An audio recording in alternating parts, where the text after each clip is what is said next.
All right, well, let us go ahead and convene our meeting for today. I don't know how many of you folks are from Northern California and how many are from Southern California. Those of us who came up from Southern California were challenged with the winds and the fires and all of that good stuff. And so, as a matter of fact, some of the folks who are participants of this particular work group have been personally impacted by the fires. So I know that you will send good thoughts their way as I will. We will now convene the meeting for January the 8th and the 9th of the work group to review the design and implementation of the teaching performance assessments. The Bagley-Keene Open Meeting Act for teleconference meetings require that work group members who are attending the meeting via teleconference to disclose if any other individuals 18 years of age or older are present in the room at the remote location and the general nature of the member's relationship with any such individuals. Are there any disclosures for members attending via Zoom? No disclosures. No disclosures.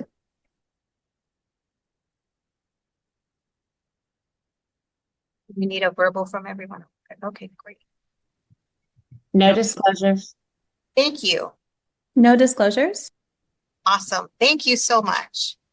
So with that, work group members who are participating via Zoom must be visible at all times on camera. Please log off Zoom if you need to leave the meeting and log in when you're ready to join the meeting.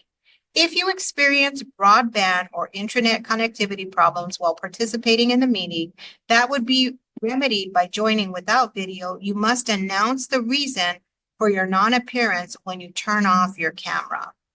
We will now take roll. Recording secretary, will you please call the roll? Travis Beasley. Here. Alyssa Brown. Here. Patricia Camarillo. Kathy Quasia. Here. Talia Diaz-Catana. Here. Ed Booker. Here. Vanessa Escobar. Here. Isla Estrada Riveras. Here. Corey Harvey. Here. Colin Heisman. Yeah. Alicia Herrera. Here. Ika Hong. Here. Jason Morgan. Here. Joshua Northam. Benjamin Odell. Here. Wendy Redfern. Kathleen Raleigh. Here. Gasakit. Gina Sloan. Here. Nat Sullivan. Here. Julia Warliner. Here. Matt Wallace. Here. Kathy Young. Here. Well, thank you. Linda Hong, would you please lead us in the Pledge of Allegiance? Please stand. Hey, right hand over your heart. Ready? Begin.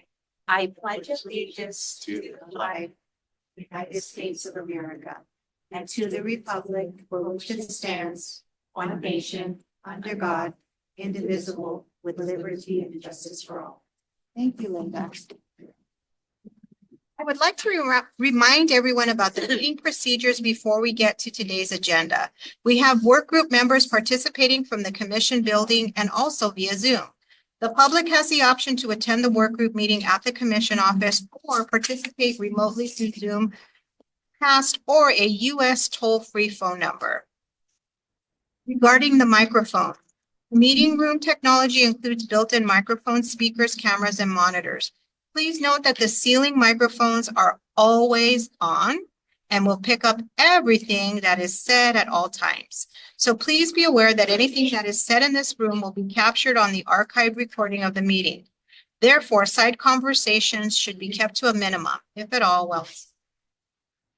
Commenting or asking questions. A reminder that work group members attending the meeting via Zoom that would like to speak, please use the raised hand feature in Zoom. Motions and roll call vote.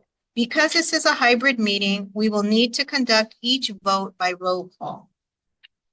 Zoom identification.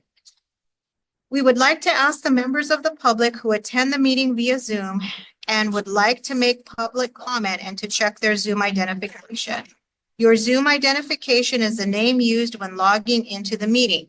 It's important that the Zoom identification is accurate so we can call on you appropriately during public comment. Public comment. Next, we will cover the public comment procedures. The co-chair, which Mandy is not with us today, so it will announce when the public comment period is open during the presentation of the agenda item and ask for anyone who wishes to comment to notify the meeting moderator.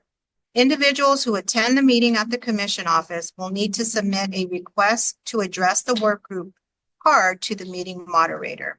The meeting moderator will notify the individual when it is their turn to speak.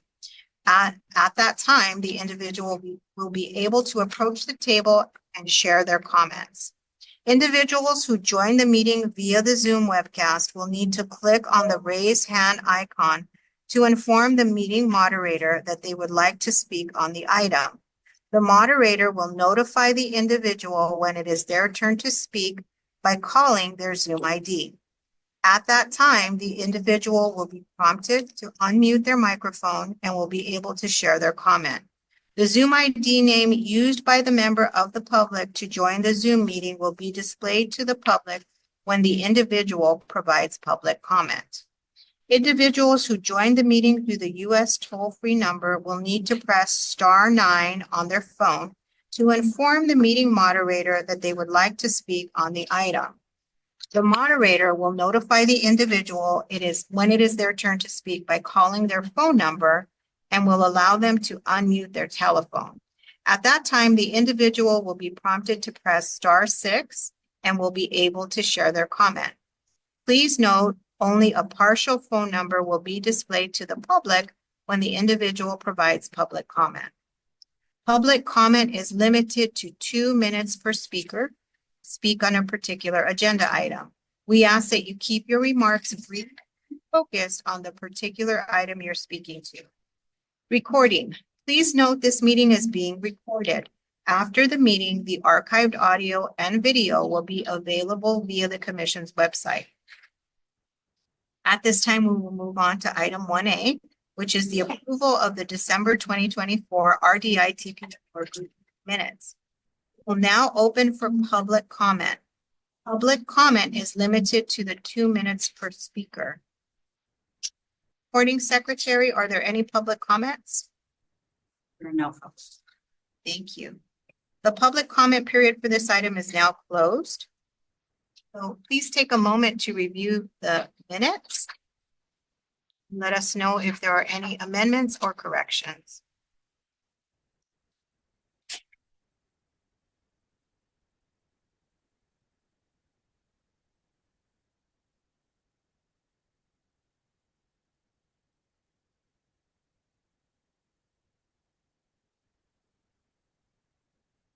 All right, do I have a motion to approve the December 24 RDI-TPA Workgroup meeting minutes?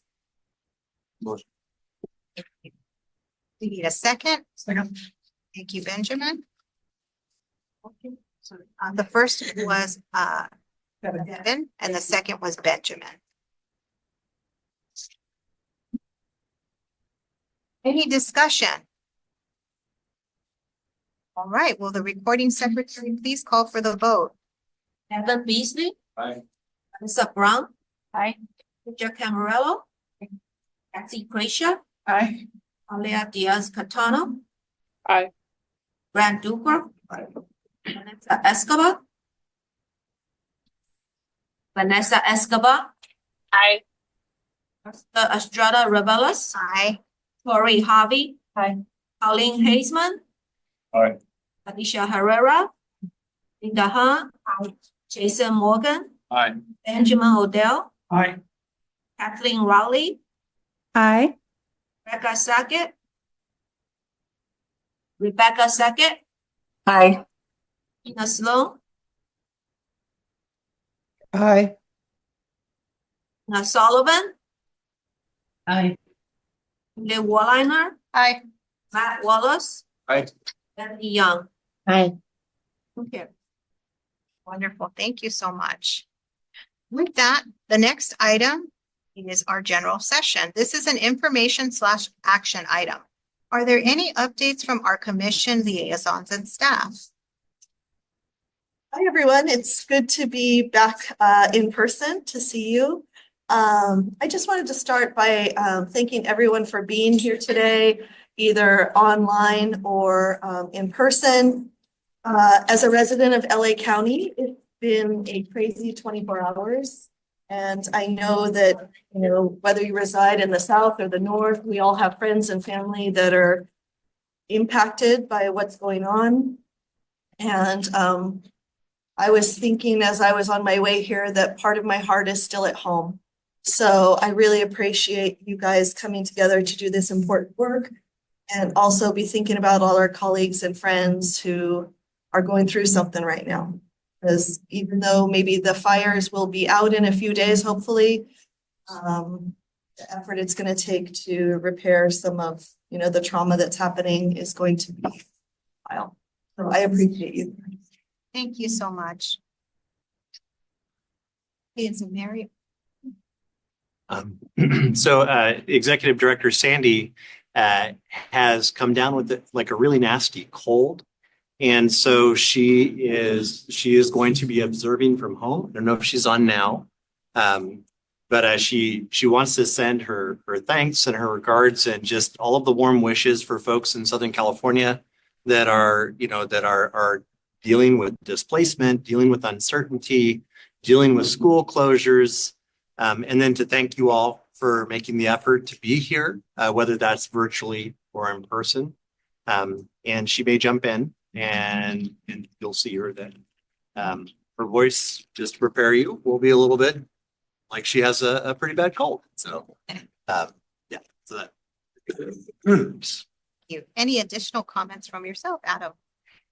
I just want to thank you all for, you know, the responsiveness for the polls and for sort of developing the recommendations and turning that around and then being here present. I understand leaving classrooms, leaving homes, leaving assignments is a challenge, and just grateful to see, you know, I say it every time, I spend a lot of time with you in between meetings, and this is no exception. I just in looking at the recommendations that are coming out of focus area 1 and 2 with Mary, it just feels like there's something great happening here, and looking forward to supporting your ongoing work. And would this be the time to give any comments that we have about the commission? We have the norms and then a little bit of a chunk. We could jump to it though if you'd like to. No, I think that's perfect. Wonderful. And so next we have our norms here. So just a reminder to be conscientious about our space here together. Any thoughts about the norms? Do they need to be adjusted or amended, or do they still apply their existing form?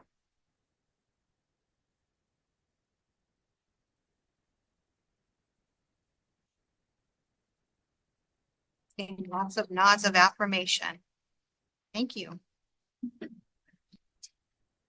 And with that, yes. All right.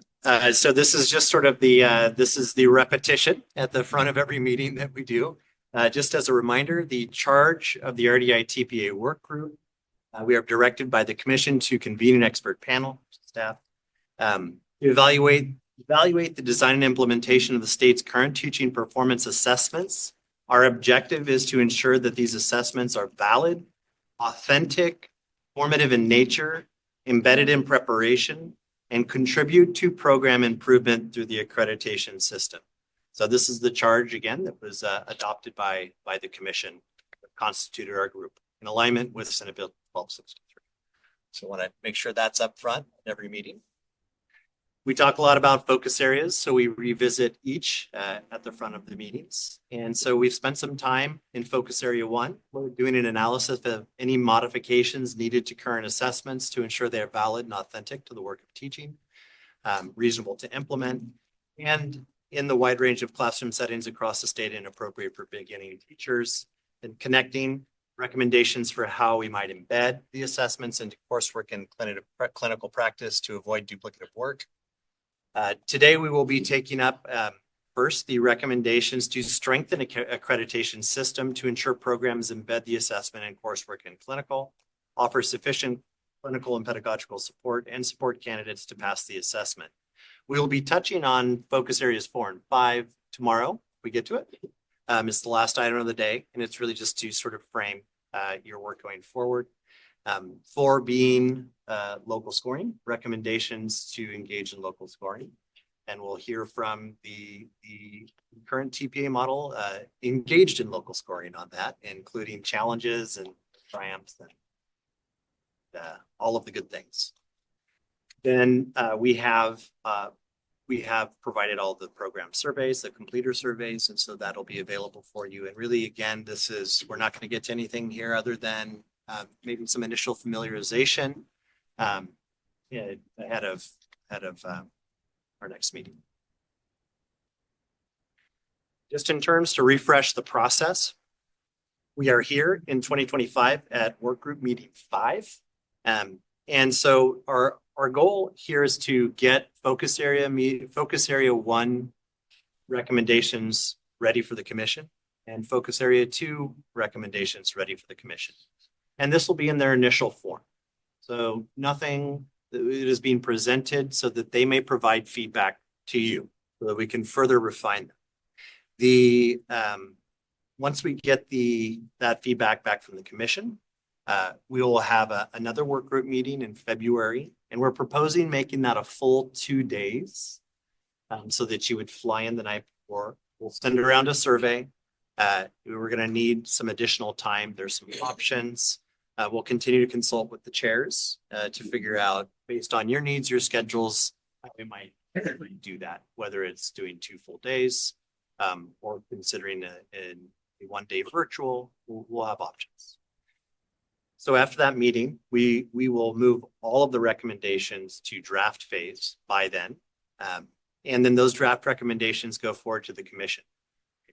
That should be a tighter loop of feedback where they're providing to us. And then we have one more meeting together in April 23rd and 24th. And the final recommendations go to the commission in June. That date has been moved, the date of June commission meeting.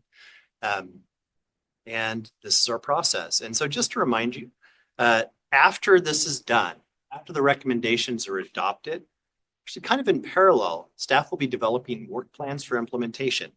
And so that will be part of the ongoing work.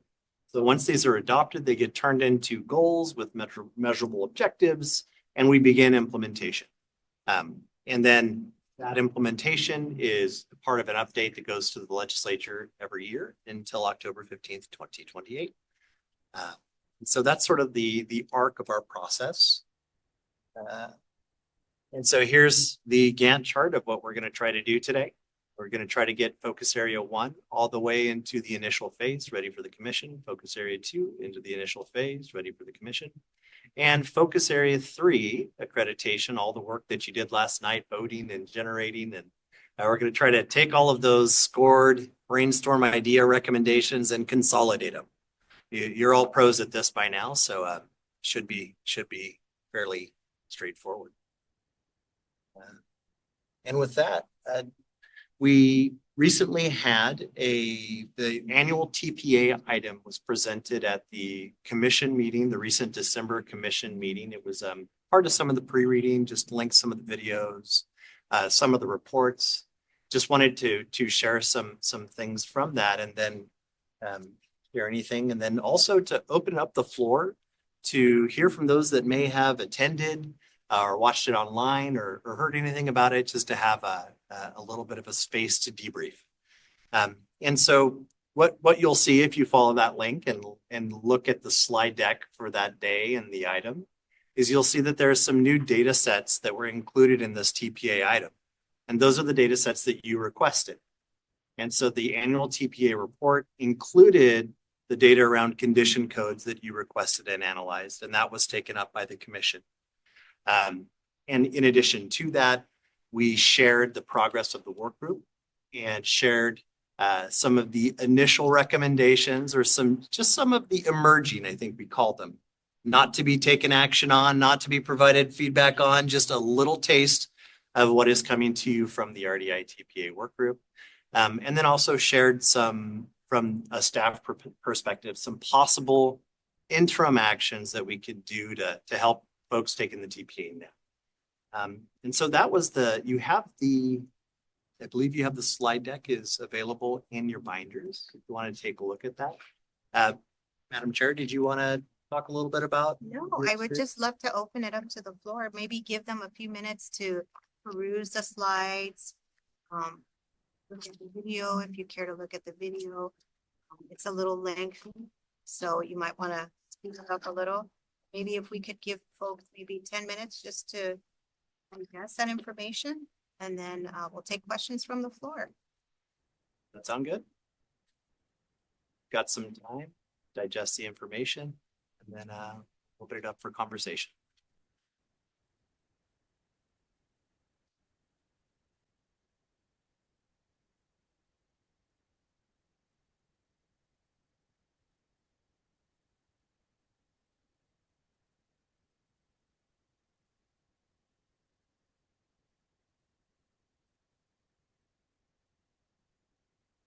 Raise your hand if you're not done yet. Is there anybody who's still working on that? All right, let's open it up to questions or comments.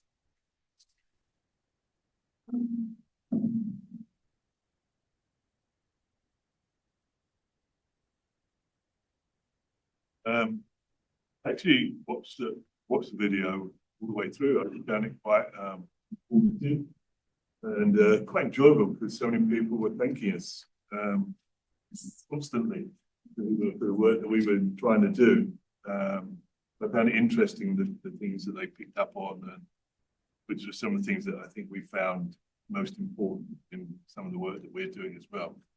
The main thing, though, that I really sort of was looking forward to was the slide. The very last slide, slide 18, page 18, which was some interim actions that the staff have come up with and presented to them. And I thought that was a really good idea to do that, particularly a couple of the ones around giving feedback, because I don't see why, when we all seem to be in agreement, and they seem to be in agreement as well, those that spoke, we can't do something for this particular cohort. If we see that it'd be like a classroom teacher sort of getting feedback and then say, well, next September, with the new class, I'll do this, when actually it's the current class that probably needs some work as well. And it's particularly around the feedback one. I think that's something, I don't know the Cal TPA and the guidelines on feedback and what's allowed and what isn't. The ones read TPA, pretty strict, and actually don't allow feedback as such, not in the terms that we would say feedback should be given. I don't see why that can't be loosened up, those rules, for this current cohort that's going through. Yeah. I thought it was really interesting. We haven't talked about the APA, we haven't talked about the admin, but that's our first time pass rates 98 to 100%. And it made me wonder about the difference of the structures of the assessments, right? Because like looking over some of the data, to me, I think I've said before, I think a lot of this is a very complex, the TPA is a very complex thing. And you know that because there are 14 pages of rubrics and 100-page plus guide on how to even take it, right? Like, and so part of me wonders if the APA has done something or has different rules or egg codes or structured differently. That is something that we can take a look at because it seems like they don't have the same issues in the APA that the TPAs are having. As a former design team member, I would say they're structured very, very similarly. Yeah, as a matter of fact, the APA was built off of basically the understandings that were developed. But of course, you know, even though they're very similar, I think you're asking the right questions, right? What's different? Something's obviously different. I comment on that, just because you have to remember that people who take the APAs are educators already. So they've seen the system, they've been in the system and they've taken assessments, whereas new teachers a lot of them are very new to this whole process of standards and goals and how to write pass a test. I 100%, and I think a lot of that experience is super helpful. Maybe it's just like my own flaw in understanding the test, but I think some of the barriers, at least I've heard from my candidates, is that it's very overwhelming. And granted, I'm an intern program, which means they have a lot of things going on, right? But like, it's very overwhelming because of the massiveness of it. So that's, I think, where my mind went initially was, I just don't know. I haven't studied, I don't remember what the APA is from when I took it. So I was just wondering if it was as massive. There's 3 cycles and each cycle has multiple rubrics. So it, again, it's very similar to the APA and there's 3 cycles as well. So. Other comments or questions? Yes. So I'd like to pick up on what Colin said, which is that I think one of the challenges from my experience in this group is the degree to which we are committed to improving the feedback cycles, processes, and protocols across programs that would give us not just metrics about scores, but metrics around the degree of fidelity to feedback processes, cycles, and protocols. There's almost like 2 layers here. There's the layer of the candidate's experience and or objective, I'll put that in quotes, score. But there also, I believe, has to be some kind of accountability for the depth, quality, and level of feedback that has been provided to candidates inside of systems. Not only because this programs, I think, need a degree of honesty around what they do, but I also think that candidates will benefit much more during cycle to make this a truly formative experience for them. And right now, I think we have a tremendous tension and paradox built into any accountability tool that is pretty typical and not unique to this problem, but it is a problem. If we're more worried about score contamination than we are about actual feedback to candidates that's iterative, it can be taken up, utilized, then we are going to hamper our ability to take up the promise of formative feedback. Absolutely. And until we address that score contamination, which bleeds into questions of greater reliability, but it also goes straight to the question of validity, meaningful warrants, you're ready to teach. I just think that we've got this wall, and this wall has been a barrier to really getting formative. I've said a lot on my mind this last month or 2, looking back on the work we've done. I think we have to get serious about feedback mechanisms, protocols, and understanding what they would even look like across programs. How do we make those recommendations? I don't know. That's what we're hearing. Thanks. Thank you, Brad. Any other questions or comments? All right. Well, thank you so much.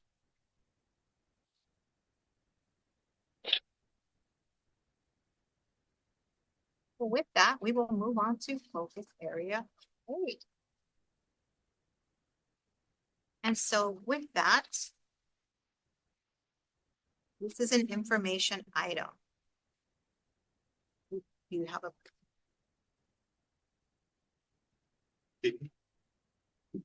So last time when we did when we had our accreditation presentation, and that was led by Cheryl and Miranda and all the, some of the folks you see back there. We didn't get to the part about the accreditation dashboard. And so we have invited VP back to just finish up that part of the presentation and be available to provide any questions. Good afternoon, and thank you for allowing me to come back to talk about TPA. Yeah, okay.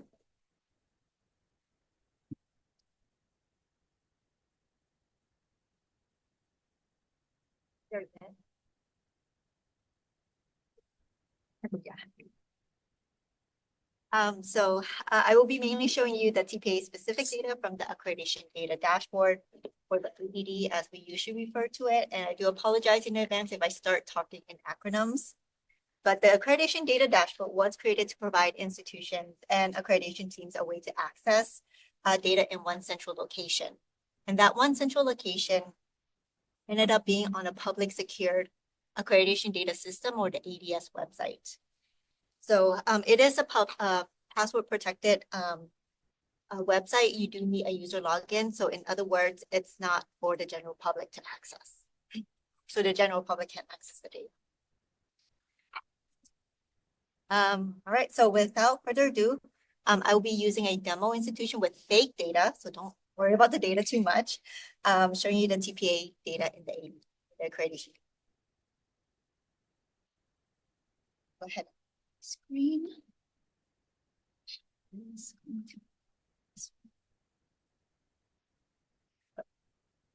Okay, so I've already logged into the ADD. And once you log into the ADD, you will see your institution, or if you're an accreditation team member, you'll see your assigned site visit institution. Again, for this purpose, we'll use using your screen. Oh, yes. Do you not see my screen? Okay.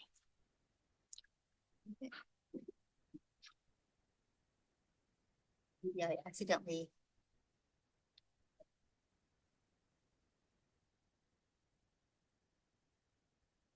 Okay.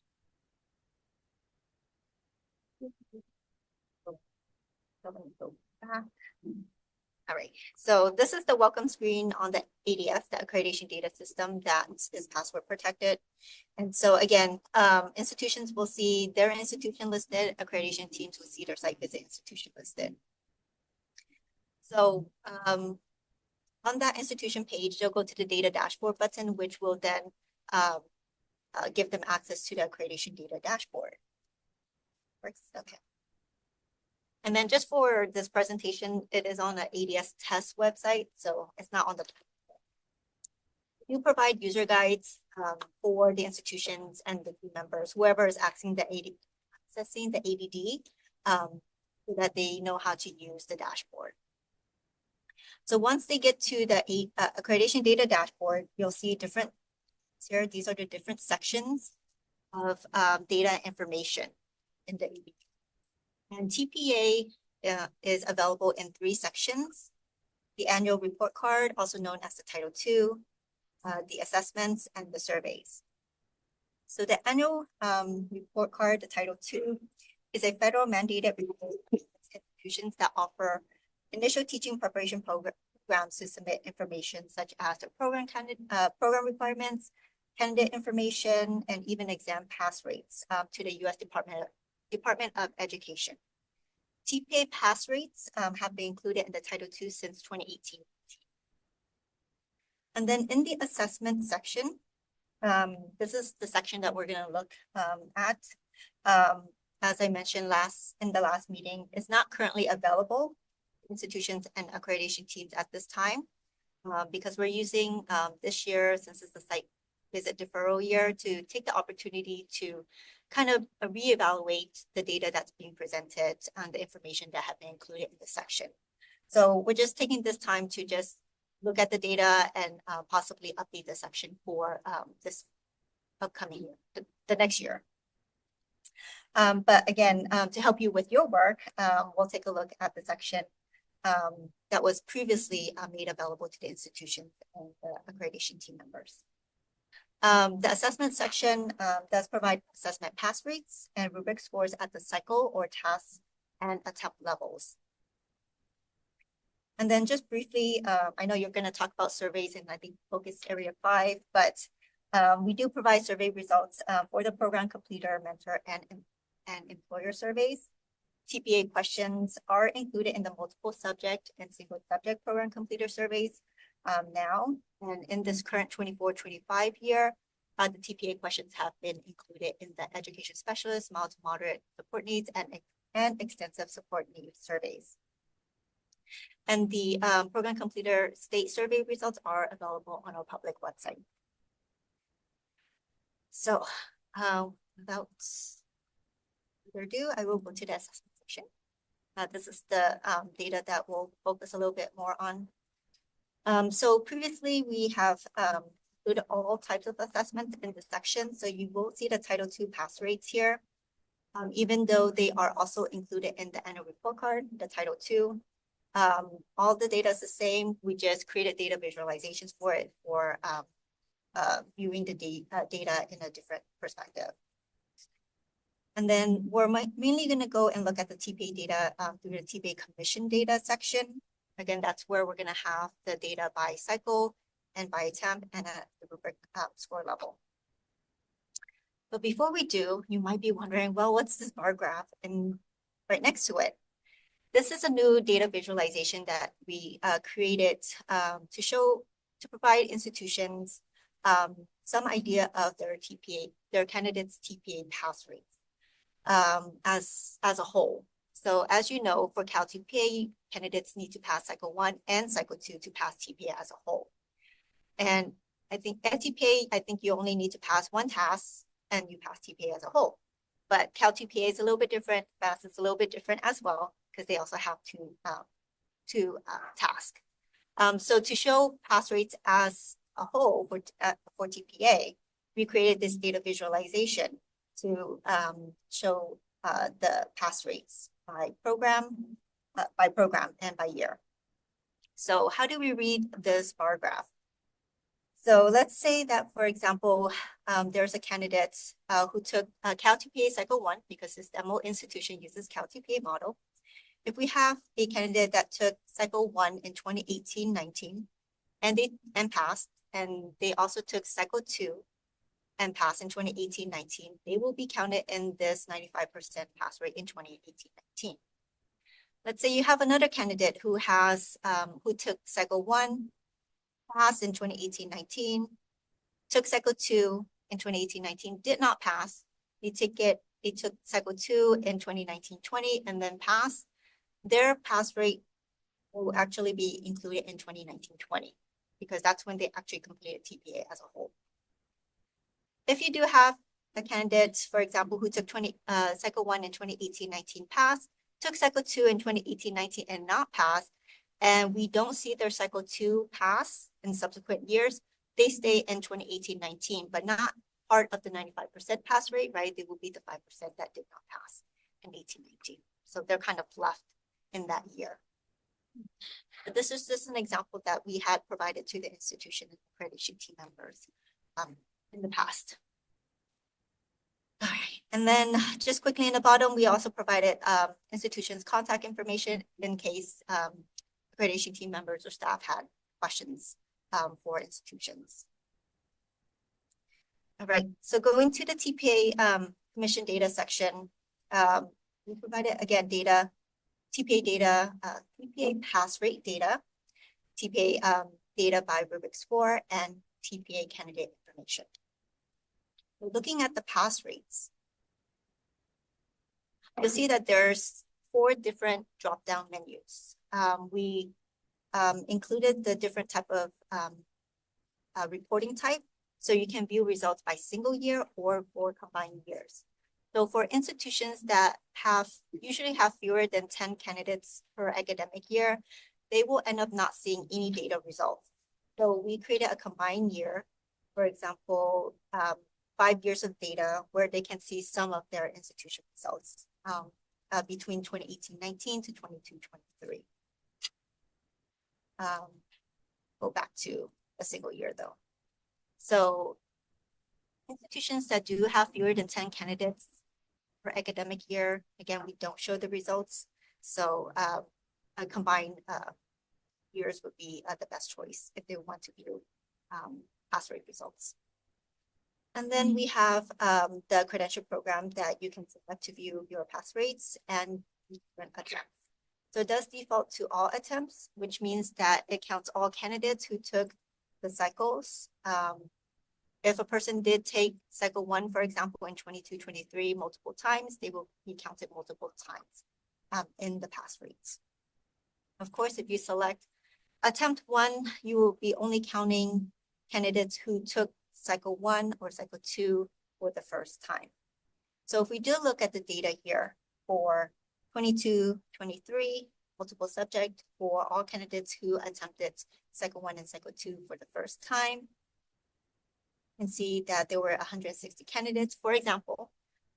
Again, demo institution, not real data. 160 candidates took cycle 1, and there was about a 46% pass rate. So the pass rate is calculated using the 3 different pass statuses that we have. The blue indicating a pass status, red indicating a not pass, and a yellow indicating the not scorables. And so we use that to calculate the pass rate for cycle. And we also have the pass rates at the state level as well. So it's, institutions can compare their results with the state. Okay, and moving on to rubric score results. Here we provide score results by the rubric and cycle. We still have the same drop-down menus here. So we're still looking at candidates who are attempting cycle 1, cycle 2 for the first time. And then when we get down to the cycle and the rubric, you'll see the rubric numbers, the number of total examinees who took cycle 1, how many scorable examinees there were for each rubric, the mean and standard deviation. And then the stack bar graph shows you the total scores by the rubric score level. So if you see a red color, that would indicate a score level 1, orange is 2, gray is 3, light blue is 4, dark blue is 5. So if we, for example, look at rubric number 1.6 and hover over the bar graph for the red color, you'll see that in the tooltip, the rubric description, the number of examinees who scored a 1, which would be 45, the percent of that, which would be about 34%, the rubric score description, and also the TPE elements associated with that rubric. And then similarly, you would have the rubric score results for the states to compare with. And then going to the last section, which is candidate information, we just wanted to provide institutions some idea of how many candidates actually took the TPA by the credential program and academic year. So for example, in the 22-23 multiple subject for this demo institution, there was 351 unique candidates. And about 62% of them took cycle 1 and about 65% took cycle 2. And if you want to change the measure to see the total, you can do that as well. And then in the middle chart, you'll see how many of those candidates, the 351 candidates, took cycle 1 in their first attempt, second attempt, third attempt, and go on.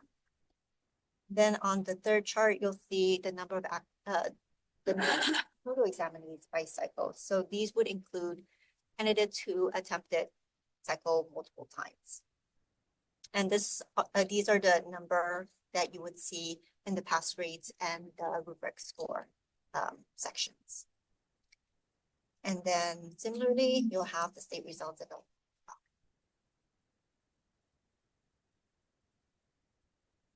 That's it for now. I know I talked really fast because I wanted to make sure I had enough time if there were any questions.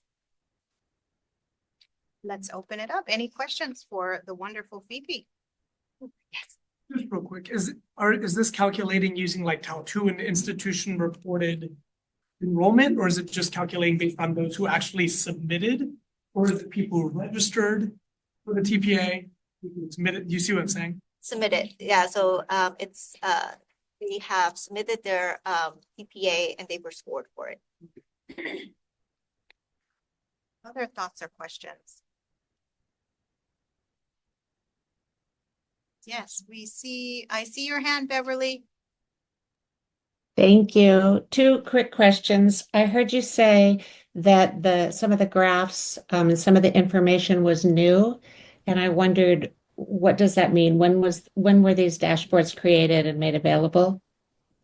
So in the main assessment page, especially with this pass rate by model and credential program, I think we made it available last year or 2 years ago. I don't remember, but we've always had the pass rates and the rubric score level by cycles. Those were always those were available at the beginning, but we just hadn't analyzed the pass rates at the TPA level, the passage level. So that's why this data visualization is somewhat new. And when was that? Okay. Thank you. And my second Last question, year or 2 years ago? by the institution, is this data open or is it only available to the specific institution? To the specific institutions, though accreditation team members could have access if they're assigned to that site visit. What's the thought behind this not being public? So I came to the table because I wanted to mention that all of the dashboards are fairly new. And so when we built them starting in 2017, 18, I think, we started with some basic information. And every year we've been adding and growing the database so that it becomes a more usable piece. The TPA, the performance assessment pieces were some of the last pieces added.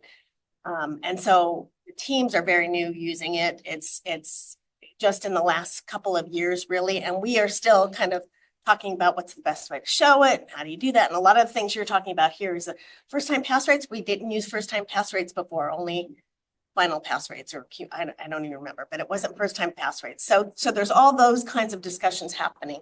The thought behind only having it be used, we do have public dashboards, and we've decided we put much information on that, but this kind of just allows teams and institutions to dig in more. Institutions, obviously, so that they can make programmatic improvements, and teams so that they have information about whether the standards are met or not. These are all sort of decisions we can make. We can make certain things public. I mean, there's I don't think any prohibition to making some of this public. We do have the 10, we've always struggled with the 10 or few candidates for the small institutions.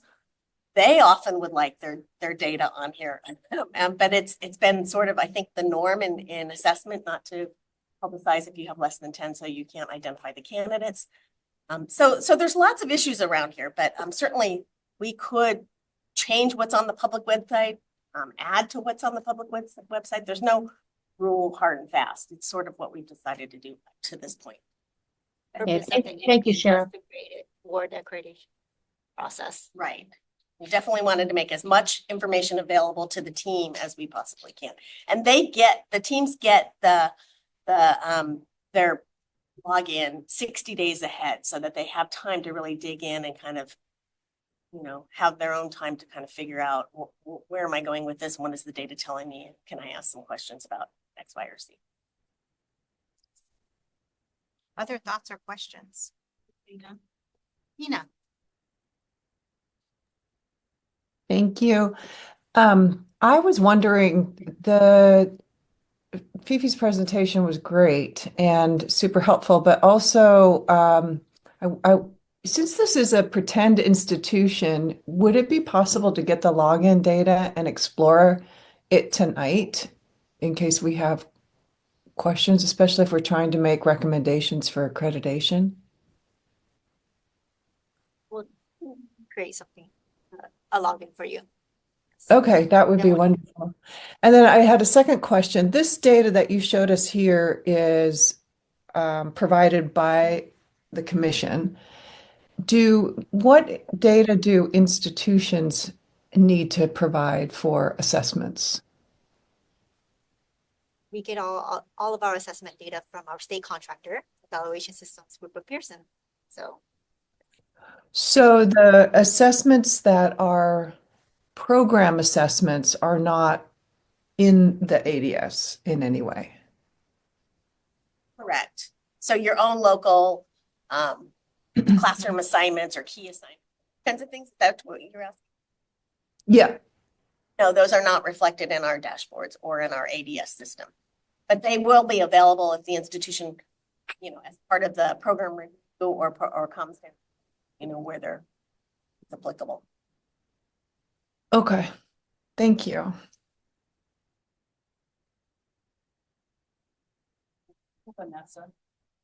Vanessa. Everyone, my question is, what is this data used for currently? What is the protocol for institutions after they receive their data and review it? What are the next steps? Yeah, if someone could explain that to me. Sure. So there's a couple of standards that have to do with use of data. There's a common standard that basically says that the institutional leadership, faculty, need to be reviewing on a regular and routine basis all of their data related to assessments, related to a variety of things on their platforms, and to then make determinations about how that impacts their program. What changes do they need to make? So there's the common standard. There's also a few standards within the program specific standards. So there is a real push to make sure institutions are using it for their own programmatic. And I think when a team goes out and talks to the faculty and the leadership, they're trying to find out to what degree are programs really using the data.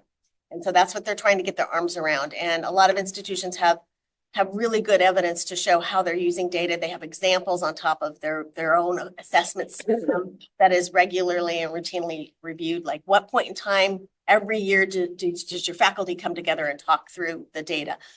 So they do that.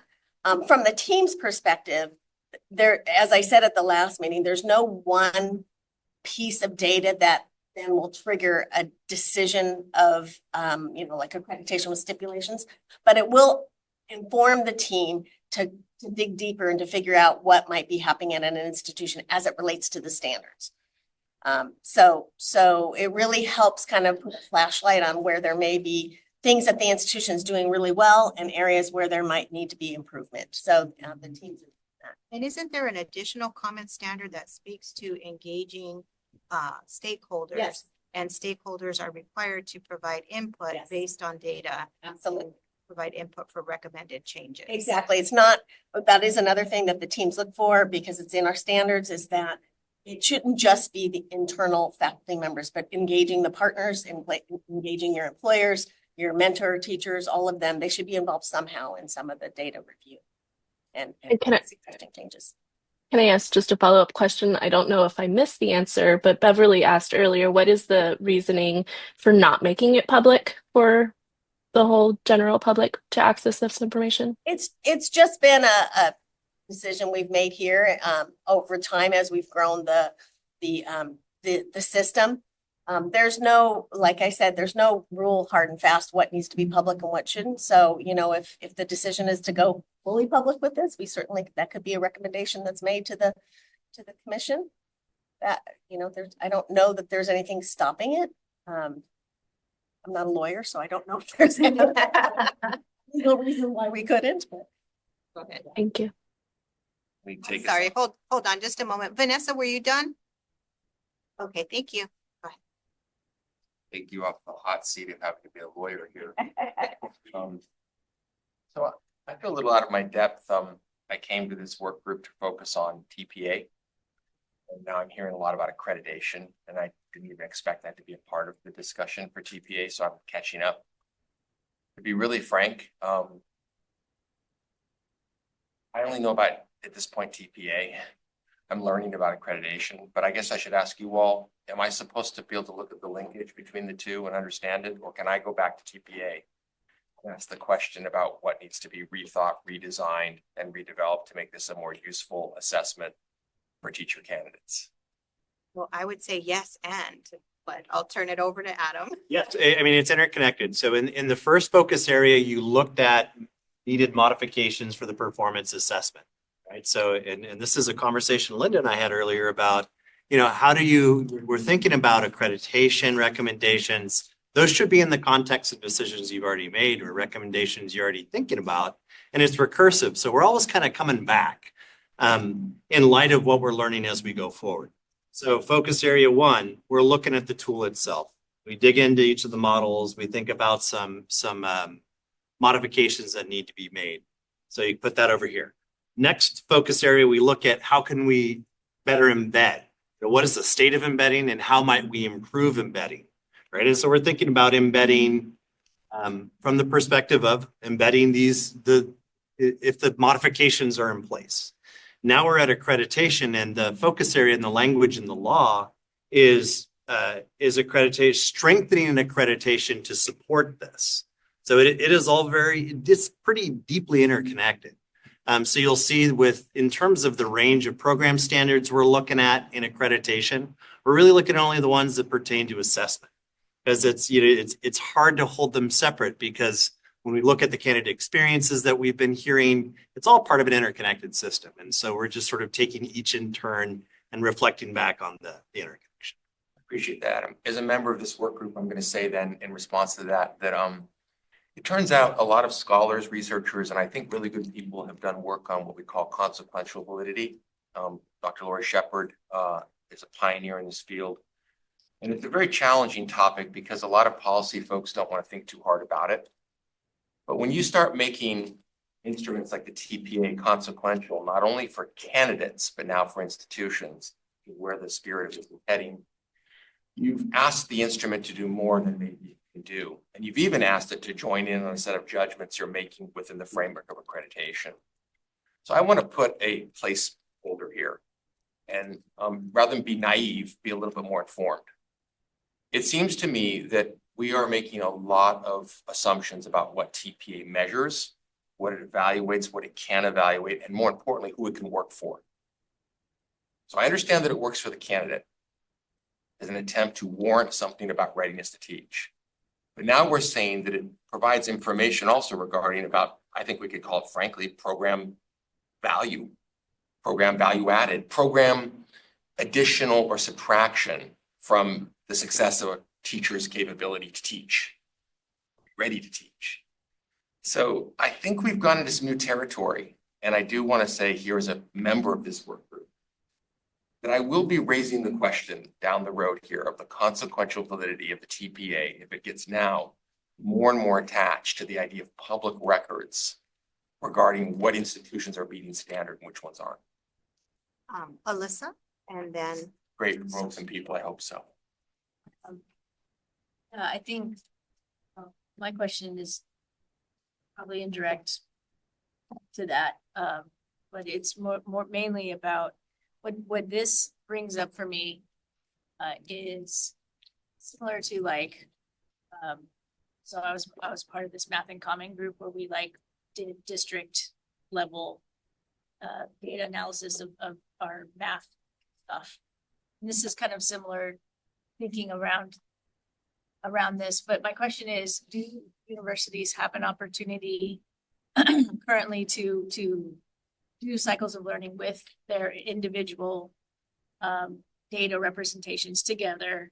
Is that a common practice that happens on a university level?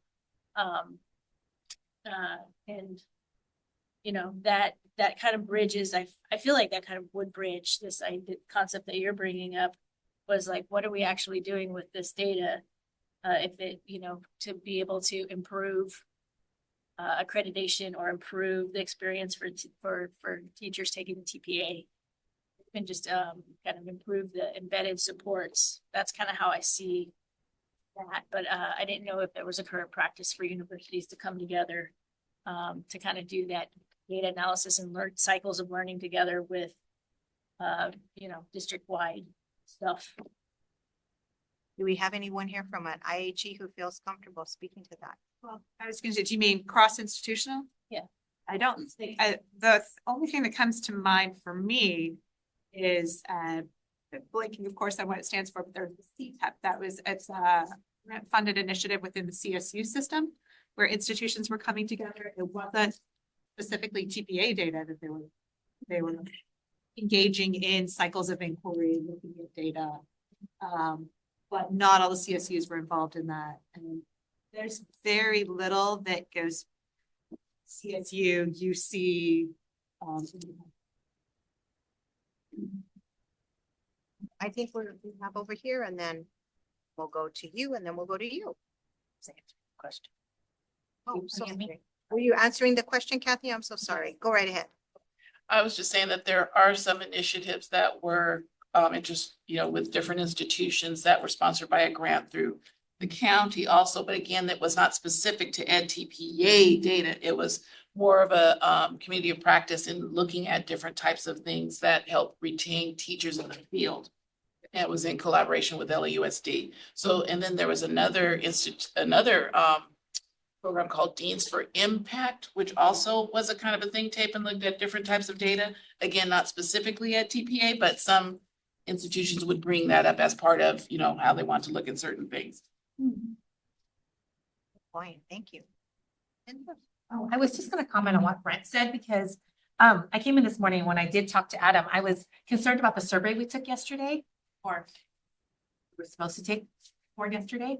But just some of the questions that were being asked, it was like you said, Brent, it really linked to accreditation. I'm like, I don't necessarily disagree, so I disagree, but it was a really loaded comment, and I was like, but that's placing a lot of emphasis on the TPA.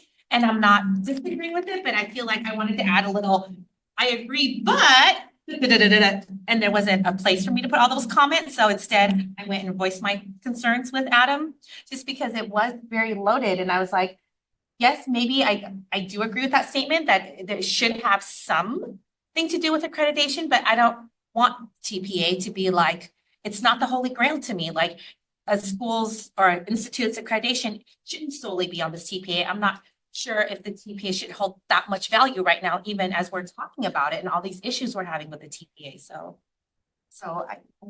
along those lines, I think with you, Brent, some line with you.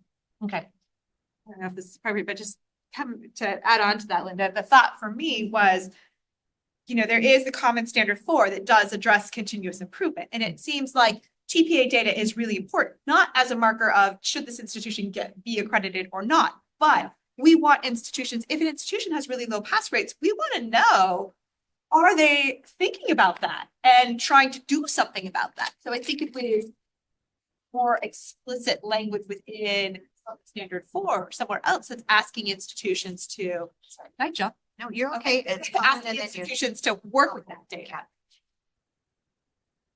Colin. Yeah. Following on, going back to where Brent put us into this, as it were, I'm very nervous about some of the things that have been said about publicly putting out this data to people and that being available to everybody. Takes me a little bit back to, like, you know, No Child Left Behind and all of that sort of comparison that teachers had to fight off. At the same time as one of my pet things that I hope to come out of this is this feedback that we're talking about, that students are supported and given honest feedback that enables them to do well and present their best teaching in the right ways. If it starts becoming too consequential, then that is when that consequential feedback starts getting stretched, because staff then are worried about positions, their work, their institution, and the feedback becomes more than anyone would ever want. And that's what happened in schools. Okay, with scores and tests and all sorts of margins where people can manipulate the results of their students. And if we're trying to really go down that feedback route, we have to be really careful when we start talking about institutions that have very low pass rates. Who are those institutions? Those institutions need to be able to give the context of where they're working. And I worked in London as a teacher. We always had to say, well, our scores are nowhere near your scores. Look at where they come to us. They come to us way down. And that's why the value added piece came in. And I was a big proponent of, let's look where our students come and let's look where they leave. We can talk about the value added rather than passing or failing an NTPA. And I'll share a different perspective as a former principal at schools in low-income communities. I welcome that challenge, and I welcome that challenge, and I was able to turn those schools around. And by the same token, I don't have any problem with my institution scores becoming public, because it's not about me, it's about our students. And if that information can be leveraged to improve those outcomes for students, I would encourage that. And that's just my opinion. So just to share a different opinion. We've got a staff, and then we also have Beverly and it's online. I just wanted to throw it into thinking about this conversation. The first thing that came to my mind was the release, CDE's release recently that just last year, I believe it was, of the ratings information for the various schools and how difficult that information was for the public to understand. So in thinking about it, Cheryl's absolutely right. There's no reason we can't publish it. I would want to be able to spend some time ensuring that it actually means something to the people that are looking at it. And the people that I think we're thinking about are potential candidates, right? We're maybe thinking, how can we publish something that can allow them to maybe pick a school that fits their needs based on at least one metric here, which would be other candidates' performance on the performance assessment. So that was just, it jumped in my brain. Normally I don't jump in, but I was remembering for CDE really struggling to try to help the public, parents understand what those ratings for different schools meant.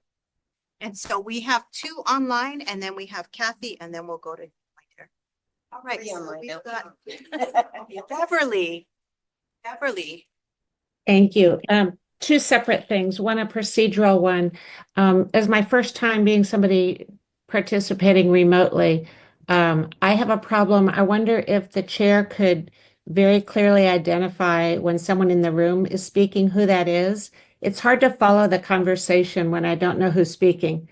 Online people I can tell, but people in the room, we just see commission room. And so if the chair would just identify by name when a new speaker is called on, it would be very helpful to me anyway. I can't see everybody's name tag, so if you're gonna speak, if Or you could, then if the person would if you could identify just say your themselves. name, just say your name. So Thank you, that would help. And then my content question was going to be back to, it's easy to identify Colin when he speaks, so I know this was Colin, but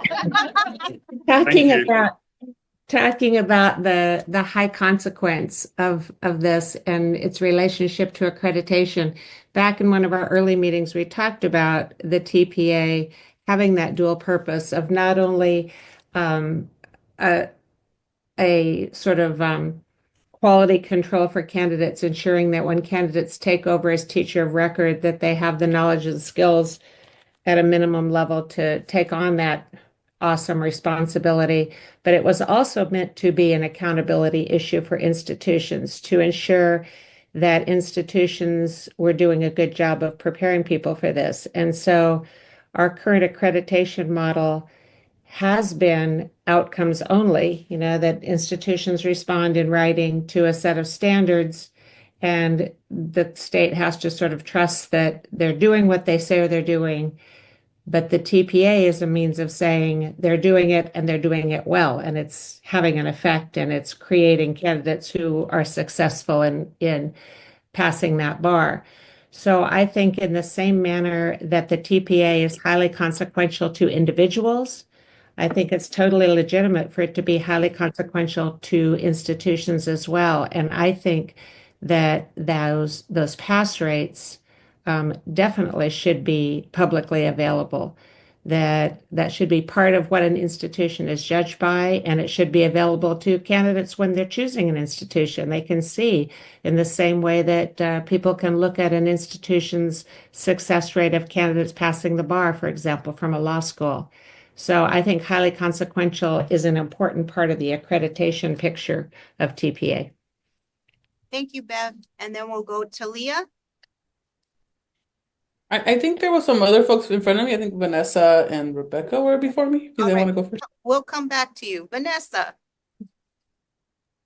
Thank you. I just wanted to go back to what Brent was saying and gave me a thought. And I'm not proposing this, but just putting it out there. Would it be a viable option for us as Californians to move towards adopting the Cal TPA as opposed to saying that institutions can choose whether they'd like to go Cal TPA or Ed TPA, since the Cal TPA is directly tied to our TPEs, our CSTPs and all of those types of things. What I'm thinking of what Brent was saying in line of formative assessment and things like that, if we're adjusting what we're thinking about for California teachers and our assessments match that, then we might have a better quality indicator of what the students or the candidates are doing.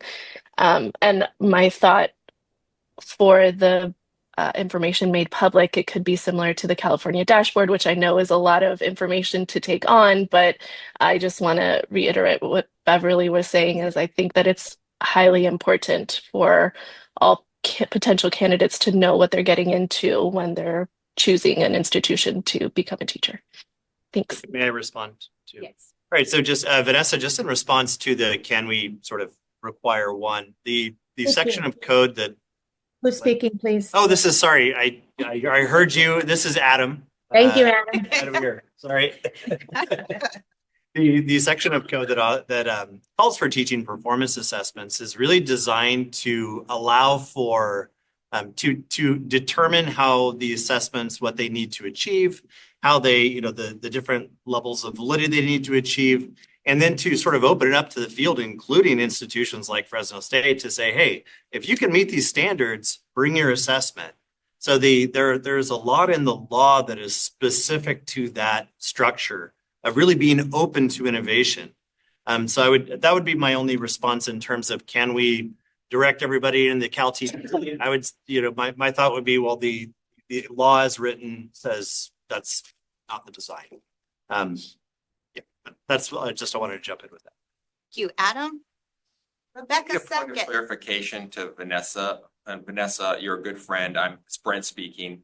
I did not in any way suggest that we should drive my comment to picking a TPA. So that may have been a misunderstanding, and I don't want to be on record for having suggested that. Good friend, by the way. I didn't think that. Thanks. It was just a thought that Thank triggered. you for using me for that argument. That's fine. Second. I just want to will second a lot of these ideas and what Colin was saying, and the idea of going back to, I don't know, the way the NCLB's, the effects of NCLB. And I think that there are differences when we're talking about IHEs and teacher prep programs than our public schools, but I think it's just, I appreciate it being brought to the table. And our different institutions serve different populations, and that may impact pass rates. Well, we know in the data that some groups are disproportionately not passing, and until the TPA is fixed to the point that we're not discriminating against certain groups, I would hate that those institutions become impacted, lose support or funding or students or whatever. Anyway, I'm not saying yes or no. That's been on my mind. And then I'd also just say, it was interesting to me. I watched the commission meeting in December, and this tying to accreditation was a very hot topic. They spent a ton of time, I feel like. So somebody who was there, tell me if I fact check if I was wrong, but I was really surprised how much they were talking about accreditation and looking at it almost from a consumer perspective. And I should know where I'm spending my money if I'm going to get what I'm paying for. And again, not right or wrong. I just think it's interesting that to the commission, this was very important. So just to flag that they were also, yeah, it might be worth looking at that portion of the meeting. It was interesting to see.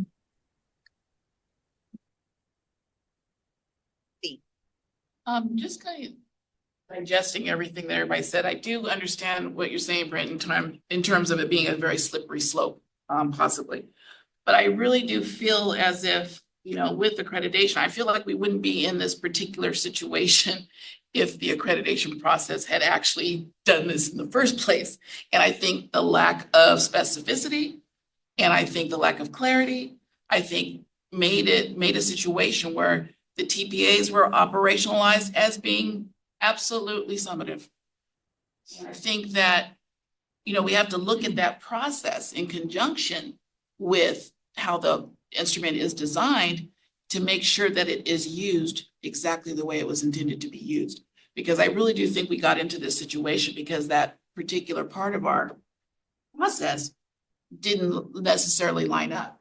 And, this work group being able to consider all the different things that we have to consider in terms of over the lifetime of a teacher candidate's development. All these things have to kind of go in conjunction with that. And we really do have to look at how we operationalize these assessments so that they are used as they are intended to be used. They are formative. They do, follow the candidate into their practice to help them become better. And also as an institution to help us become better, because we want to prepare candidates to work in the schools that we need them to work in. And, it's a tough bar to try to jump over, but I do think we have to do that. We definitely need to dig deep and create something and create a process that goes along with that so that it works exactly the way we want it and need it to work. Thank you, Kathy. Lori, and then, is it Alicia? Thank you. Yeah, I just want to echo Kathy's comment that was really similar to mine, that the consequentiality for programs, what I'm hearing is like super high stakes for candidates, which should be super high stakes for programs. And maybe that's true, but I hear our conversation being around, maybe it shouldn't be quite as high stakes for candidates. It needs to be more formative in nature.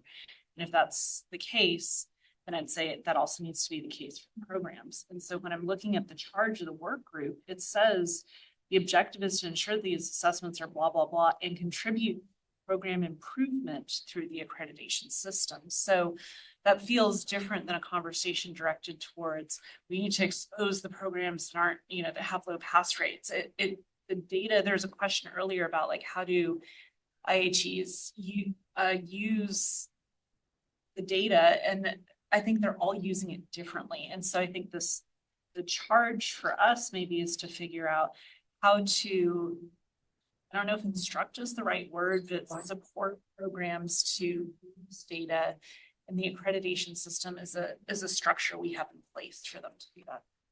My 2 cents. Alicia. Sure. This is Alicia for folks online. I have just a general question.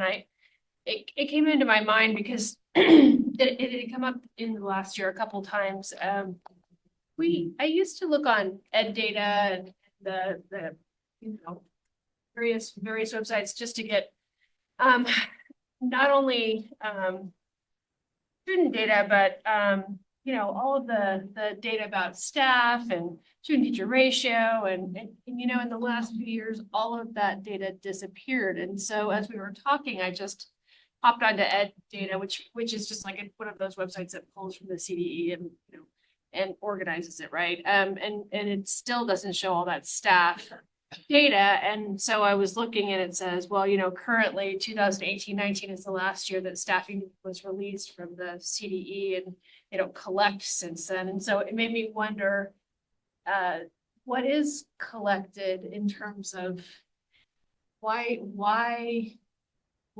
are there the numbers for teachers, certificated staff demographics, administrators, pupil teacher ratios, all of that good data? Why is it not being collected? The idea of like not having a dashboard for all of that kind of information, this kind of information is such useful information. The idea of like the California dashboard for all of this information we're talking about, it did exist in some degree, right? And why don't we have that discussion about like what kind of information we should have and where did the information go? And there used to be other information. I don't know. There was information. So there was. Not only do we not have the information we're talking about, but we have less information than we did 5 years ago. So I'm wondering, like sort of the larger context of the disappearing information. So I don't know. Can somebody help with that? About the CDE dashboard, so yeah. So that feels different from. I understand, but it's like they're all. I see. You know what I'm saying? It's just like there's less information about anything, any of the sort of the teaching, the teacher, that sort of this end of this view is narrowing. So When you see where the next item is to get into groups and start to kind of sift through those scored recommendations, the brainstorm ideas. I mean, you all have started to put your finger right on the tension of what is reflected in that. Right. And there is a recommendation on in the 4th group which we currently have structured as all virtual, but we'll be, and in that fourth group, it does have, it's framed as a website, but it is getting at that kind of dashboard idea that you're discussing. Right, right. So I was thinking, yes, I was thinking about a public view of like, if someone said like, what is it like at this institution? What would my experience be like in this world? What is it like at this school? What is it like in this, and thinking about from the outside, what could they possibly see? It's like very, very narrow, Thank you for that. We've got 2 online and then you, and then I think we'll be about ready to shift. So we're gonna go with Talia, and then we'll have Tina, and then we will go to, please say your name. Alisa. All right, Talia, the floor is yours. Hi, everyone. Yeah, so I've been listening in, and it's been really great because I'm thinking about, how I feel about the public disclosure, I guess, of the data. And to be honest, like as a public school teacher, I don't have that choice, right? My information's out there as well in terms of the school that I work at. And for a long time, our schools have been sort of judged with that data. And so I understand that like there is some hesitation about putting that out there, but I think if it comes to it, I think we should. I think the question can be, or a possible solution or moving toward a solution is how we, put the data out there. I think that right now I'm working at my school site, looking at the dashboard with the WASC, right? And so one thing that I'm noticing is that in the last few years, we've shifted in terms of how we look at data, in terms of that deficit mindset, right? So like we used to have 65% of students not meeting standard. And now the focus is on how we're closing that gap. So maybe it was 60% of our students were away from meeting the standard. And so now the conversation is, are we looking at a decrease in that number, right? It's like, we're seeing a decrease of 18%. We're seeing a decrease of 12%. And so then the focus becomes on like decreasing the number of students that are, further away from the standard. I think that that's a great way to begin to look at data, because I think that there has to be a way where candidates to teacher ed programs can assess programs, because I did that. When I was looking, I made a conscious decision to look at programs where I knew I was going to be more successful, right? And again, understanding the privileges that I had coming into that mindset. Other students don't have that, their location, their circumstances, their economics are going to dictate which program that they have to accept or enter into. But I feel like they still have a right, and we all still have a right to look at that data. And maybe the way that we put that out there can be in a, growth mindset where we're looking at how an institution is from year to year decreasing the number of students that are further away from the passage rate, as opposed to being like 20% of your students aren't passing. It can be like this institution has decreased that number by 5%, or 10%. So I don't know, I can talk more about that, but I know that some of the folks that work with the California dashboard, that's sort of there now, where I look at, my school's data, and we're looking at how our institution is decreasing that number of students that are away from the standard, meeting the standard. So I don't know if that makes sense or not, but that's something that I'm thinking about for us I'm still pushing for making this data public. But I do understand that I don't want to fall into this, no child left behind kind of thing, where institutions are going to feel pressured to like have to, do what they need to do to survive. But I feel like if we can present the data in a, asset-based format, it can work where we can still look at the data in a critical way. Candidates can still look at it, and it could still be productive to the conversation of like, this isn't a way to penalize institutions, but it's a way to be open and critical about how institutions and what they're doing to, decrease the number of students that are not being able to pass the TPAs, because the TPAs are here to stay and not going anywhere. Thank you. Thank you, Talia. All right, Tina Sloan, and then we will follow up with Alyssa and begin to shift. Thank you. I was realizing I was getting a little bit lost in our conversation, and I was just sort of trying to think for myself why that is. And for me, I think we got into two different kinds of discussions, one around dashboards and data, and another one around accreditation and the use of the performance assessments in accreditation. And I wanted, again, for me to just understand with respect to the accreditation piece, we need to ask, what is it that we need accreditation to do? And I think for the most part, the big picture is we need accreditation to ensure program quality. And we also need accreditation as a way to leverage programs to do the right things for candidates if they're not. And that's a little bit different from data dashboards. And with respect to data, I think we need data, however it's presented, to be sure that it's presented well. And a lot of people have said this, but to be sure that we have, as best as we can, the whole picture.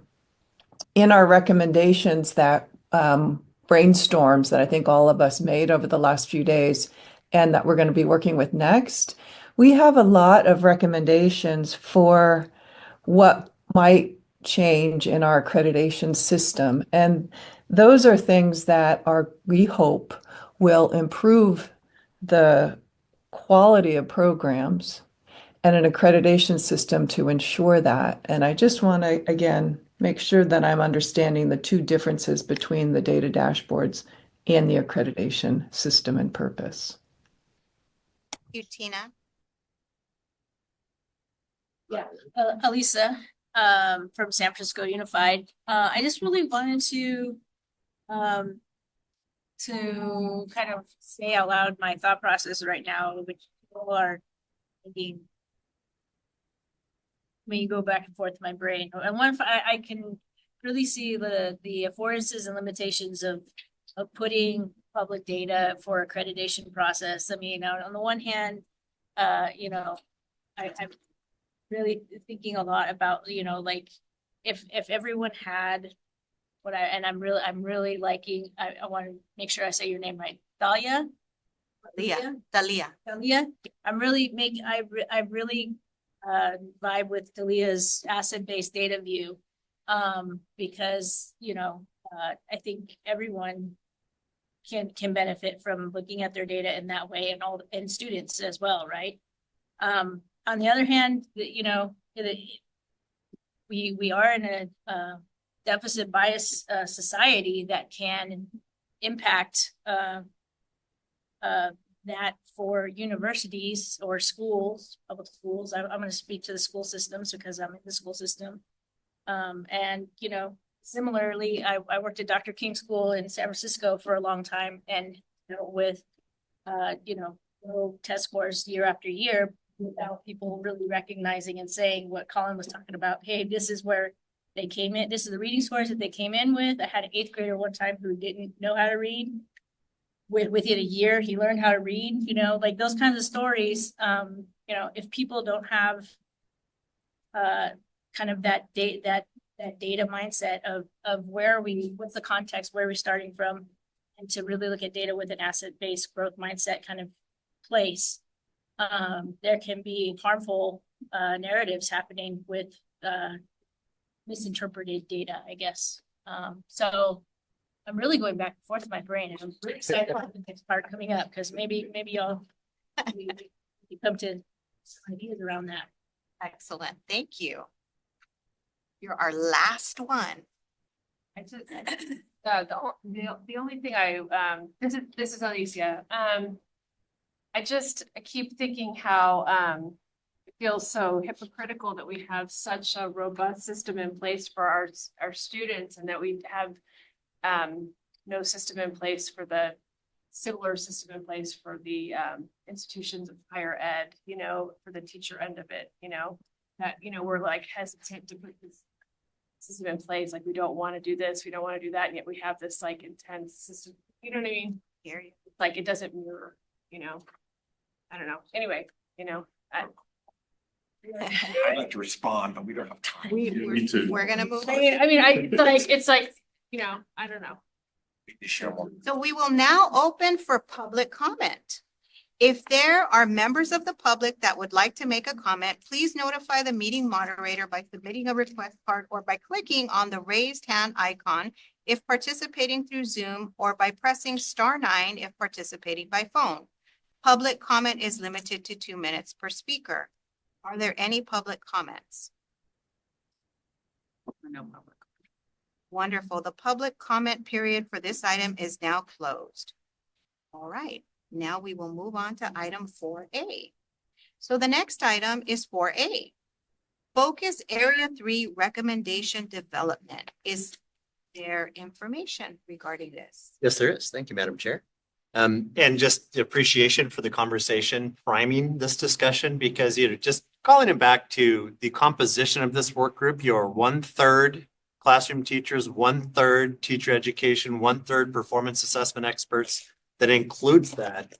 And it's a sort of a microcosm of the communities that didn't necessarily come to consensus and together in the first place, TPAs. And so this is a wonderful, I'm just so thrilled that you had an opportunity to sort of put this on the floor, have some discussion around it ahead of now moving into taking the brainstorm list and building your consolidated recommendations. And do remember also, you're making recommendations that go to the commission.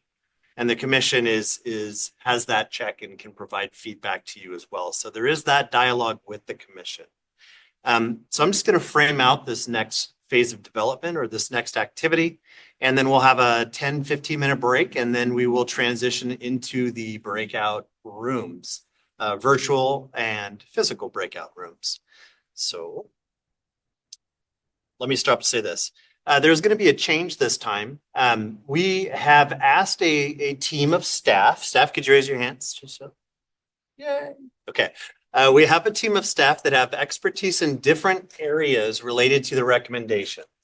And so we have Marissa Luna Lopez, who is the performance assessment point person. So if you are in your discussions and you think, we need to know the specific thing about performance assessment, Marissa's your person. You can ask any other members of the team to go grab Marissa.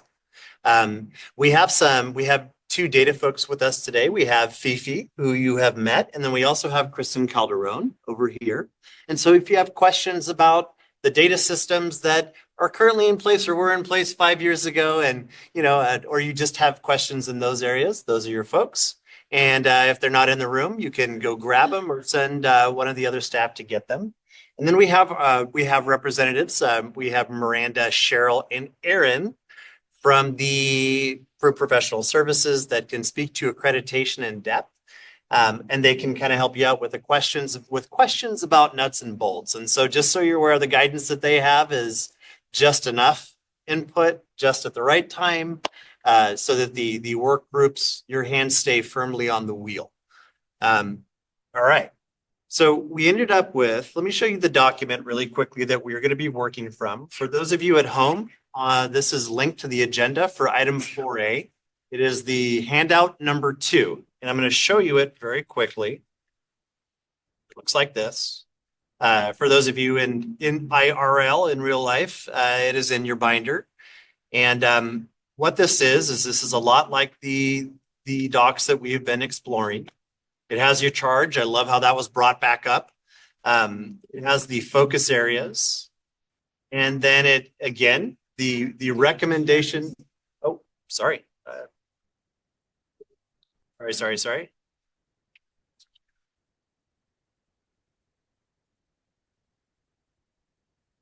Let me try that again. This is what the document looks like. The charge is up top for your reference, the focus areas, and then into the development process. So when you're sort of thinking about getting to we're at an initial stage. We're going from recommended or from brainstorm to consolidated. There's still a lot of loops that we have to kind of refine where we are as a group in our recommendations. And then you get into the meat of focus area 3. We have instructions. It's the same format. There's a lot of duplication. So you're seeing where, based on the score, you want to synthesize, emphasize all of those pieces, and taking those consolidated recommendations and drafting something that includes a recommendation and the rationale, and then the theory of action, which you're all pros at this point. Probably we're coming in. And so the first group is on program continuous improvement. And so it has a lot of the standard 5 pieces. You see it is arrayed in terms of the highest scoring brainstorm ideas to the lowest scoring. Nothing was 0 or in negative, so everything was in positive, just degrees. The second category, and then of course, we also have our very colorful charts, so you can see how that shook out. And that's really interesting in this case. I'd encourage you to look to these because it hasn't split in the ways that it has for Focus Area 1 and Focus Area 2. A lot of the discussion we've heard today is reflected in this. So important to think about when, again, we are going into breakouts, but these are all of our recommendations that we're sending forward to the commission, right? So we need to bring them back to the group, and there needs to be of a shared mind. The second, a lot of charts. The second category is improving candidate support. Again, these are clusters of recommendations for accreditation, for strengthening accreditation that are directed specifically at improving candidate supports. Again, same process. Down. Third section is improving directions to programs for embedding. So there are a lot of clusters around, hey, there's some general language. How might we provide additional direction around embedding so that it is more clear, perhaps more consistent across programs? Then the last one is improving communication across segments and with the field. How can we de-silo aspects of the TPA that are, known by some, enforced by some, supported by some? And that is the fourth one. So that's the same way you use the document. We have the same roles. So you're gonna have the recorder, the facilitator, the timekeeper, the same process of when you've drafted your recommendations. Note takers, please do send them on email to me, and I'll update this document with that. Going over to the slide deck so you can see what the tentative room assignments are. Please remember that this is just something we put up so you have a starting point. We are not in the business of telling work group members where they shall go. So move as you see fit. Please keep an eye on balance in rooms, balance of roles. That's how this initial seating has been set. So please, keep an eye to that so we don't have 2 people in one and 16 in another, but also not hard and fast. 4A. Development. So this was around program continuous improvement. We have Colin, Juliet, Tina, Matt, Talia, and Alicia. Whoops. Sorry, I have this scroll wheel that is very sensitive. It just jumps into the future. All right. So that's in room 151. For improving candidate support, we have Ben Odell, Vanessa Escobar, Devin Beasley, Patricia Camarillo, and Linda Hung. Improving candidate support. In room 153, and Haiju, I believe the breakout rooms on Zoom will be labeled similarly. Is that correct? Yep. So these are, both the physical rooms and the labels for the Zoom breakout rooms. We have Kathy, Brent, Tori, Jason, and Lisa. And then we have an all virtual group. We have an all virtual group for improving communication across segments and with the field. And that is Kathleen, Shayna, Beverly, and Rebecca. So those are the tentative assignments. Hopefully you all sort of remembered where you're going for first period. And what I'm going to do is I'm going to put this up, and then we're going to put some time on the board. And so it's going to be, right now it is 2:45. We want to have kind of a quick whip around. And so maybe I'll come check in an hour 15. So in an hour and 15 minutes, that would Build a break in there too. Oh, that's right. So you're taking your 15-minute break. And then I'll check in an hour. So I'll drop by your rooms at 4 and see how much time you need. Other than that, you've got the experts who are here to help you with just enough support, just at the right time, while the work group members' hands are firmly stuck to the wheels. And Raise the hand. oh yeah, and we have Executive Director Sandy has her hand up and would like to share. Good afternoon. Good afternoon, everyone. Just a technical question, which is how do those of us that are virtual move from hither to yon?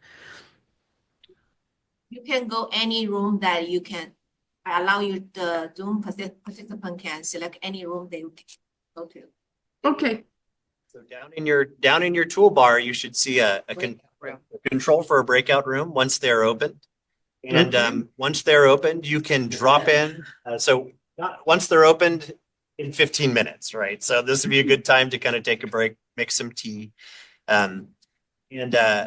So you can jump back and forth. You can check out the conversations and you can move amongst the breakout rooms. You'll be able to drop in and listen into what's going on. Great. Many thanks.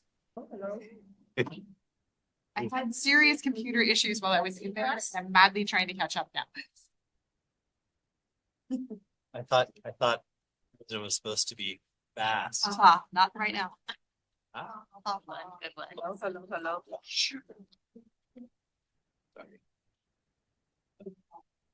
I did not go into public record.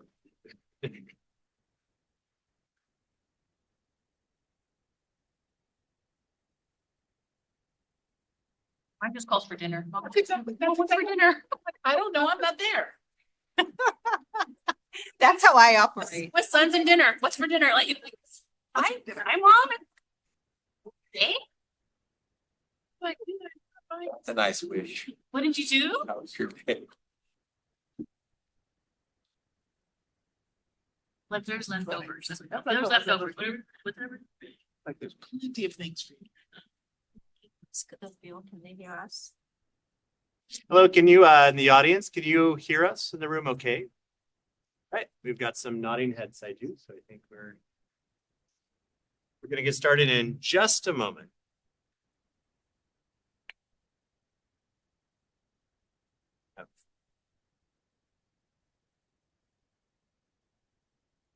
With that, we will go ahead and begin the group sharing of our recommendations. So with that, our first group up is. Let's start with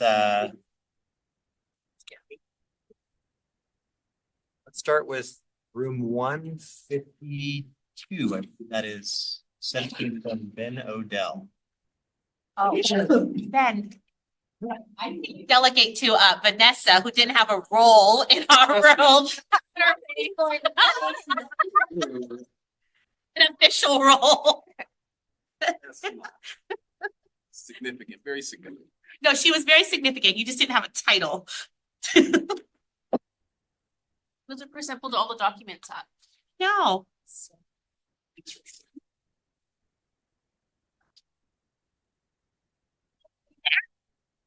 Logged off on me. She is on.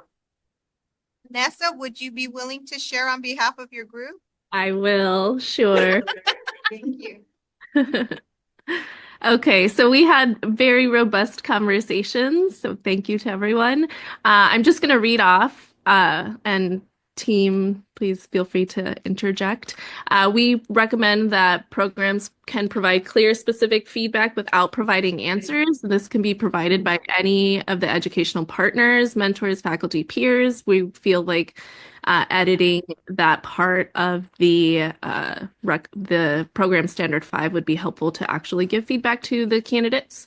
We recommend that the commission add mentor training about the TPA to the required forms of support, maybe not specific to mentors, but for credential candidates as well, so that they are all informed in the way of an orientation or something like that, as it is in the clinical practice. We recommend a separate group to study internship and the differences in the model and supports as best possible. as best as possible, including recommendations that could change the MOUs and how interns are earning their credentials. We recommend clarifying acceptable supports and the idea of providing feedback to interns for programs, coaches, faculty in both accreditation and program standards. We recommend requiring institutions to continue to support candidates that are showing mastery in their field work placement, but not on the TPA, to help them pass the TPA submission for at least one additional year. One of the recommendations was to continue to support the candidate until they can pass the TPA, but we wanted to limit that to 1 year of support to continue to help pass the TPA. And then we recommend that Program Standard 5 requires that the TPA be embedded within programs, because that's not a program requirement as of yet. Team, anything else? Vanessa. Good job, Vanessa. Thanks, team. Members, anything to add to that, or was that it? All right, then let's move on to the next. All right, I believe, sorry, I'm toggling through different documents. I'm gonna go out on a limb and say I believe this is Tori's group. So Let me know if this looks like your work, Tori. Like us. All right. And who is your spokesperson? Would that be you, Tori? Anybody want to speak? I can see it all.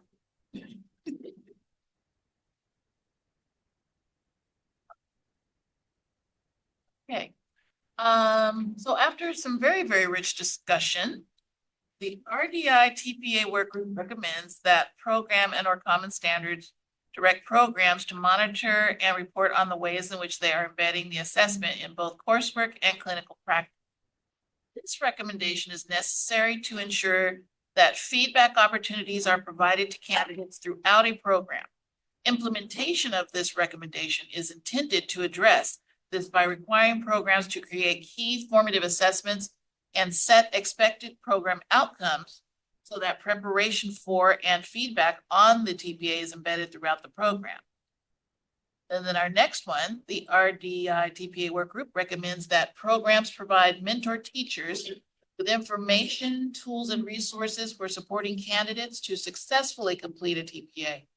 This recommendation is necessary because in order to truly embed the assessment in clinical practice, those most familiar with the clinical context must be prepared to support candidates within that context. Implementation of this recommendation is intended to address this by providing more direction for programs to more closely align their clinical practice with TPA recommendations. The RDI-TPA Workgroup recommends an element of local scoring. This recommendation is necessary to support embedding the assessment throughout coursework and clinical practice. Implementation of this recommendation is intended to address this by involving multiple constituents across the program and field in the work of the TPA, and to improve communication across segments and within the field. The RDI-TPA Workgroup recommends that model sponsors support programs to embed the TPA by providing exemplars and opportunities for cross-segmental, cross-institutional collaboration. This recommendation is necessary to support programs as they develop policies and procedures for embedding the assessment. Implementation of this recommendation is intended to address this by building capacity for systems of continuous improvement and learning across institutions. Very good, very good. Team members, anything to add? Very good, very good. Right. We want to clarify that the local scoring is not a demand for local scoring across every region, every situation, but rather to treat it as a process that allows for everyone to have an opportunity to engage in local scoring. So it doesn't necessarily on the back end, it could be, but also on the front end, that there's some engagement somewhere in the process. Excellent. Thank you, Brent. All right, and we will move right along to. I think next up, you're going to have Kathleen's group. Let me find the document quickly.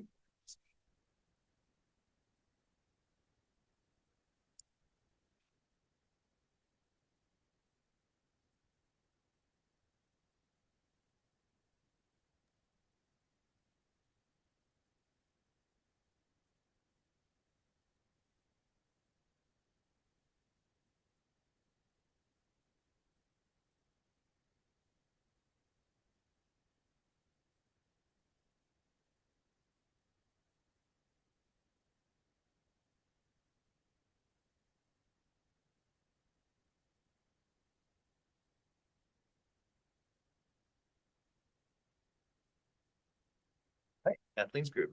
We're up. Kathleen's group. And they keep saying my name. I'll go. Everyone was like actively avoiding eye contact with the screen. Your chins were touching your collarbones. And I love you for it. Okay. So this is going to slightly echo some ideas that you've heard previously. So first, we recommend that we revise to include engaging credential candidates, mentor teachers, and the supervising staff and faculty on campuses with credential candidates with meaningful professional learning opportunities regarding TPA tasks, rubrics, and scoring. The intention for this is to connect the candidate to more explicit and timely support, feedback, and revision. We wanted to note that we hope this will include and be differentiated for intern credential candidates. Our second point is that we support the idea of the development of a public-facing, user-friendly, and accessible source that offers passing rates for teacher preparation programs, information of the type of TPA offered by each program, and documents like rubrics and task descriptions. I already see that there's a typo. We were going as fast as we could. It does not necessarily have to be a web page, but should be actively accessible to as many stakeholders as possible. And we hope that candidates can better evaluate which program and pathway align with their professional goals and needs. And that also this will press for publicly available data for all stakeholders. We do think that programs should explicitly share this data with applicants. And that we also understand that programs may need to include descriptions and narrative to justify data, especially particularly small programs or programs that traditionally support educators who have been marginalized by high stakes assessments. And then number 3, just generally, we recommend that the information from the TPA used to inform the development of IDP goals. Again, we saw this as a do no harm statement. We know that this is kind of echoed elsewhere, but it is a continual recommendation from our group that there should be transference so that we can create space for continual professional growth. Excellent. Thank you so much. Thanks, team. There's anything to add to that? All right. And Last one is from Juliet's group, and let me open it up quickly.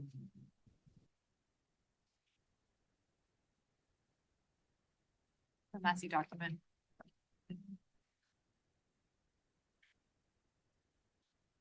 Don't worry, it's just going to be entered in the public record for all out there.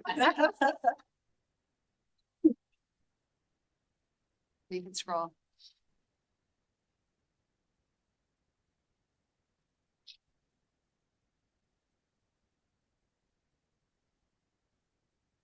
So I'll just jump in since I was typing and trying to grapple with my cranky computer. We had a really robust conversation about what continuous improvement with.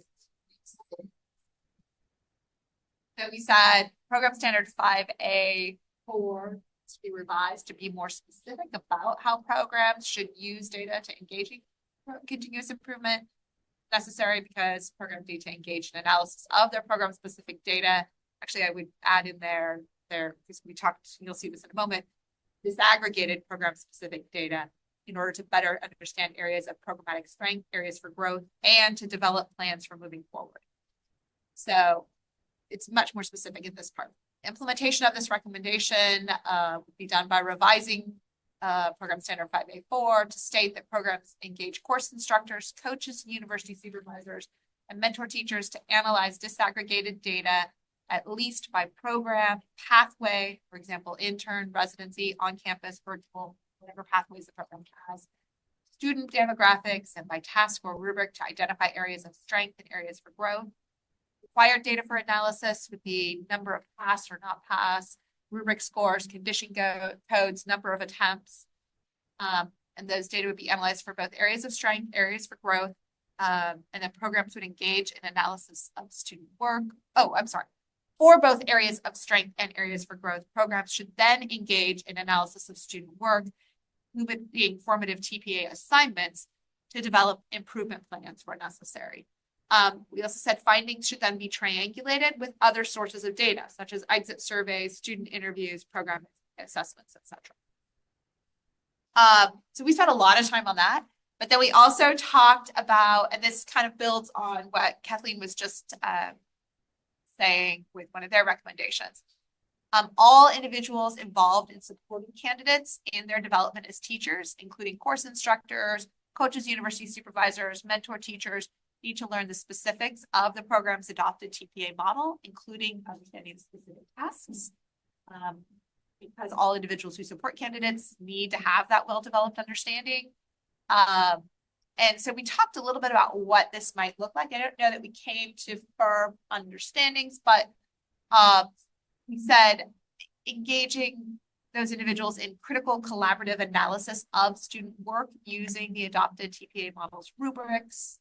Yeah, does that capture it? Yeah. You calling for the nod. And then we didn't really get to this last area, but we just wanted to kind of put it in there. That we do think it's really important that programs be required to address low pass rates, high numbers of conditions.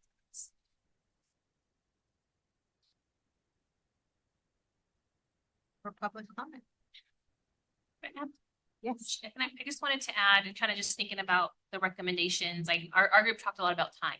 So, you know, how can we get districts to help support candidates with time, either time off to do the TPA or time to meet with their coach? And it's kind of hearing some of the other recommendations. It's going to take time. So what kind of supports, I know there's no answer to this, but what kind of supports can we get from our local districts who rely on these candidates to help them in their school districts, and what does that look like with budget cuts possibly coming and other budget issues and money issues? So I just wanted to add that.